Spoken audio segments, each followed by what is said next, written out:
بسم اللہ الرحمن الرحیم۔ السلام علیکم۔ زندگی بھر کے سانسوں کے برابر نیکیاں۔ جو شخص اپنی بیوی کے پاس جاتے وقت بسم اللہ الرحمن الرحیم پڑھ لے تو اس میں شیطان شریک نہ ہوگا، اور اگر اس محبت سے حمل قائم ہو جائے تو اس حمل کا بچہ اپنی زندگی میں جس قدر سانس لے گا اس قدر اس کے باپ کے اعمال میں نیکیاں لکھی جائیں گی، اور نزعۃ المجالس میں اتنا زائد ہے کہ اس اولاد سے جب تک اولاد در اولاد سلسلہ چلتا رہے گا، سب کے ہر سانس کے عوض اس کو ایک ایک نیکی ملتی رہے گی۔ ہم بستری کے وقت ستر کھولنے سے پہلے میاں بیوی دونوں بسم اللہ الرحمن الرحیم پڑھ لیں، شیطان دخل اندازی سے بھی بچیں گے اور ڈھیروں ثواب بھی ہاتھ آئے گا۔ ہر قدم پر ایک نیکی۔ جو شخص کسی جانور پر سوار ہوتے وقت بسم اللہ الرحمن الرحیم اور الحمدللہ پڑھ لے تو اس جانور کے ہر قدم پر اس سوار کے حق میں ایک نیکی لکھی جائے گی۔ کشتی میں نیکیاں ہی نیکیاں۔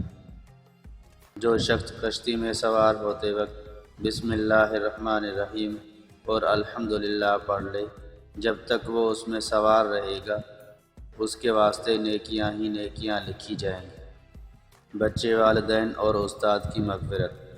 حضرت ابن عباس رضی اللہ تعالیٰ عنہ سے روایت ہے کہ سرکار مدینہ صلی اللہ تعالی علیہ وآلہ وسلم نے فرمایا، جب استاد بچے سے کہتا ہے بسم اللہ الرحمن الرحیم کہو تو سرکار صلی اللہ تعالی علیہ وآلہ وسلم فرماتے ہیں، استاد بچے اور اس کے والدین کے لیے نجات لکھ دی جاتی ہے۔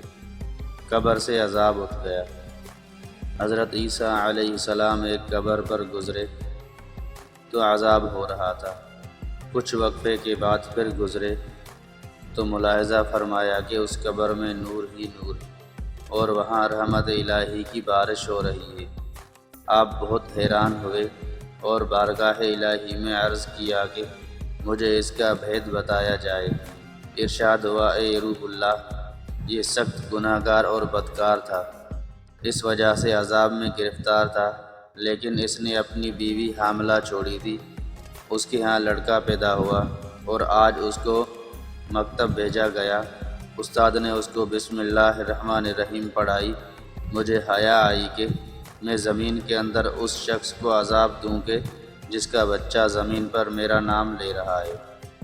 شیطان شیشے کی طرح پگھلتا ہے۔